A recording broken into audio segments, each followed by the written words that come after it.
Hi, Shalom everyone. As you can see, I'm holding a map which a large chunk of this represents modern day Israel over here. And that's what we're talking about, friends, today.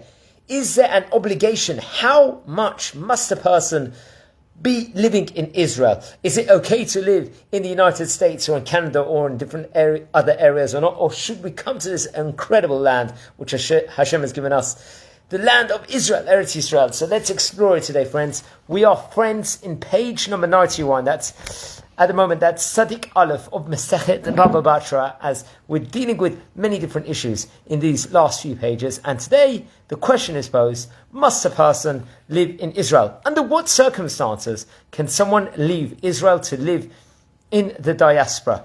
So these are different questions which various different people are always grappling with. There's different choices. If you go to many Rabbonim, some people will maybe say advice to stay in Chutz Aretz under certain circumstances. Some people will say come to move Israel. But one interesting thing that I think Rabbi Breitowitz actually said, who is a great rabbi in Jerusalem, American rabbi, he actually said that even if Israel is not, let's say, we will move there per se, someone will, because there's many different extenuating circumstances keeping someone in their locale. It should always be a conversation in the person's mind. Is this now the time to go to Israel? It should never be out of his mind that, no, I'm never going to be in Israel. One should always contemplate constantly that, is this now the time to move to Israel? And this should always be a question posed in his mouth. So this is a question in today's stuff. Does someone must live in Israel? So the Gemara actually quotes a Braita that teaches that a person can only leave Israel if basic foods double in price. Wow, this is interesting. Rabbi Shimon Bar Yochai, great Rabbi Rashbi, teaches that this is only true if he cannot afford to purchase food at that specific price. But if he can afford the inflated prices, then he should not leave Israel. So seemingly over here, potentially leaving Israel, if there's going to be financial hardships or you can't even afford food, that could be a leniency over here. There's Rabbi Shimon interpreted actually also in the Megillat Ruth, which you read on Shavuot, the festival of Shavuot. He teaches a lesson. According to Rabbi Shimon, happened to be that Elimelech, Machlon, and Kichlion, these are three people, which is very much featured in the Megillat Ruth story. The father and the two sons who left Israel in a time of famine were among the leaders of their generation. Their punishment and death, reported over, is attributed to their decision to abandon Israel during a difficult time. So they left because of the famine at that stage in time. Were they that poor where they had to leave? That's another question, because seemingly they were very wealthy. So this will explain from the passage in Ruth, in chapter 1, verse number 19, there's a pasuk that describes the city of Beit Lehem as being shocked by Naomi's return.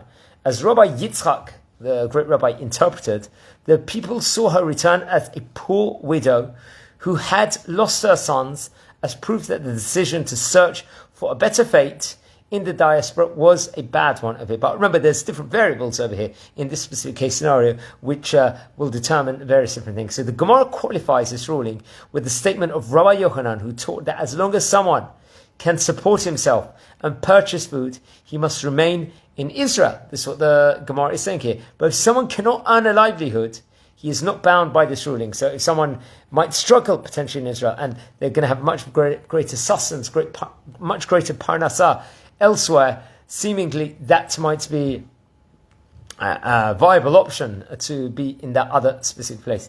The Rashbam also himself presents the basis for this law as being connected with mitzvot hateyalot ba'aretz. Hateluyat ba'aretz. What is that? The commandments that can only be fulfilled in the land of Israel. Naturally, we know a lot of the mitzvot that there is inside the Torah can only be fulfilled in Israel. So if someone leaves Israel, let's say, he has lost his ability to perform those kind of commandments over there, so they're not accessible to him, all the potential mitzvot that he could do. So that's another problem over here. So Rashi, I think, quoting from Masechet Gittin on page number 8, which we've covered in the series, number Chet, Amud Aleph, appears to suggest that there is an inherent problem with leaving Israel for the diaspora, irrespective of mitzvot hatuluyot ba'aretz, a position that has supported many statements throughout the Talmud over here. So seemingly, according to the Gemara, there's a lot of opinions stating that one should, if all things are equal, one should be living in Israel. One should not favor the diaspora.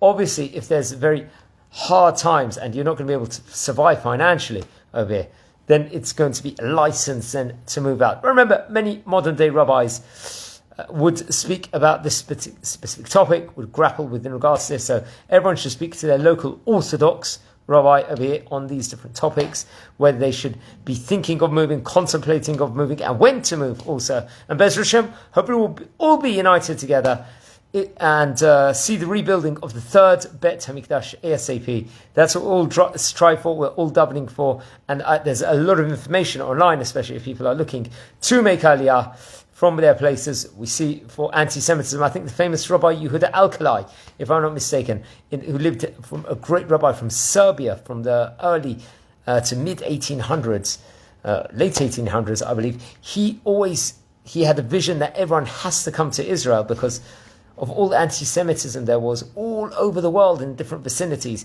that this will be a place where Am Yisrael will be protected. And Be'ez Hashem, we're going to be protected and enriched in loads of mitzvot and see safety all over Israel and see blessings all over the entire world. I'd like to dedicate this once again, Lilu Nishmat to Sari Yudit Bat Esther. Wishing you all a great day, and please don't forget to subscribe to the channel, whichever platform you're watching on. We're community here. We're learning about Daf Yomi every day. So wishing you all a great day. Take care.